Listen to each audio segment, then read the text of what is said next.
What's up mga kadukal pa? Panibagong araw, panibagong vlog na naman. Ngayon pala guys ay naisipan namin manulo. Bali pangalawang beses na pala ito na content namin na nanulo kami. Kaya ano pang hinihintay nyo guys? Tara, samahan nyo kami.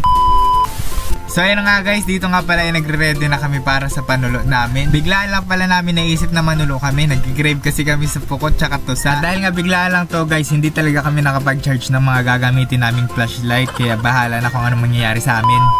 So yun nga guys, dito nga pala ipapunta na kami. Bali magsisimula nga pala kami sa Ganggang kasi pamati namin dun yung may pinakamaraming pukot. Kadalasan kasi pag nanulo kami, dun talaga kami sa may sipi nagsisimula. Pero ngayon guys, naisipan namin na dun na lang muna kami magbatog sa may Ganggang para maiba naman. So ayun nga guys, nandito na kami sa aming susuluan. At dahil nga uru-urada man kami sa pagsulo, nawara man talaga sa plano namin. Huwag kayong mag-expect na marami kami mahuhuli dito. Ang importante naman kasi dito yung may pakita lang sa inyo kung ano ba talaga mga ginagawa namin pag nanulo kami. Papakita lang naman namin dito sa inyo kung mga mayalon ba talaga kami or mga huslaong. Eh, tilap yan. Diyan, tangking. Oh, yun na sa'yo. Yan, ayun na. Ah, nakabuhi.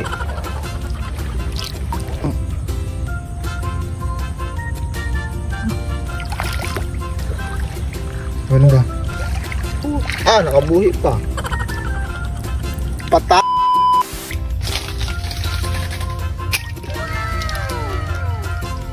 Exposure na. Ano da? Exposure.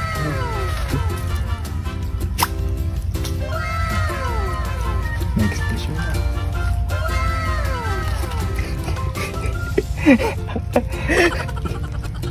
Ito ho. Hindi mo yun.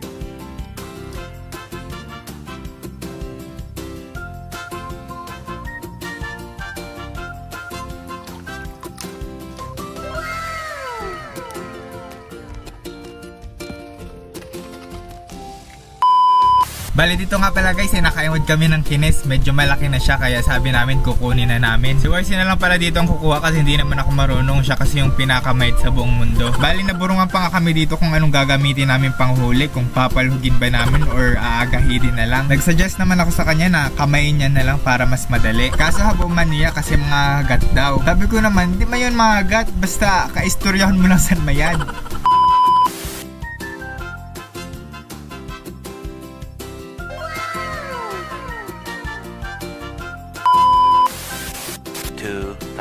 Years later.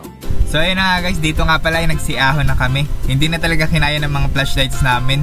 Parang mga pasmado na, mas maliwanag pa ang bulan kaysa sa ilaw sa mga flashlights namin. Yung mga tig 50 ahon lang kasi ito sa sahudang pag nagpipista. Tapos abay one take one pa. De joke lang guys, sabi ko nga diba kanina hindi naman talaga kami handa. Pero okay lang, at least kahit papaano nakahuli naman kami. Kahit konti makakabusog na yan. Ang mahalaga dito ay makatikim kami ng kinikrave namin na Pukot tsaka Tusa. So ayun na nga guys, dito nga pala ay nagluluway-luway na kayo pa uli. Kung napapansin nyo guys, mga mabudlayan ang lakawan nila. Ganyan talaga mga lakawan pag mga dismayado sa nahuli. So ayun na nga guys, bali ito na lahat ng mga nahuli namin. Maya-maya na namin yung lulutuin kasi magbabanlaw muna kami. By the way, shoutout nga pala kay Kuya Kano, kay Nino Puliero, tsaka kay Sir Paulo G. Ocampo. 2,000 years later. So yun na guys, dito nga pala ilulutuin na namin. At dahil nga konti lang naman yung mga nakuha namin, ang naisipan namin ay pipiritusin na lang namin yung tilapia. Tapos gagawin na lang namin buttered garlic yung mga Pukot at mga Tusa na nahuli namin.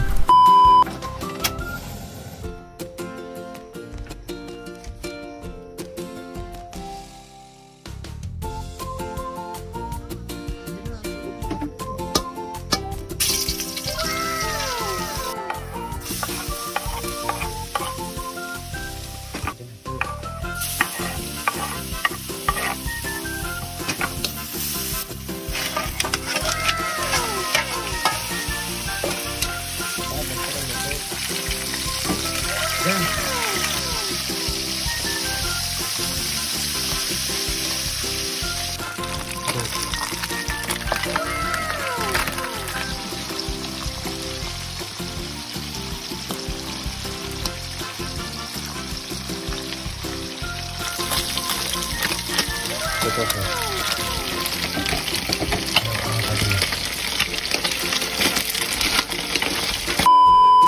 2,000 years later.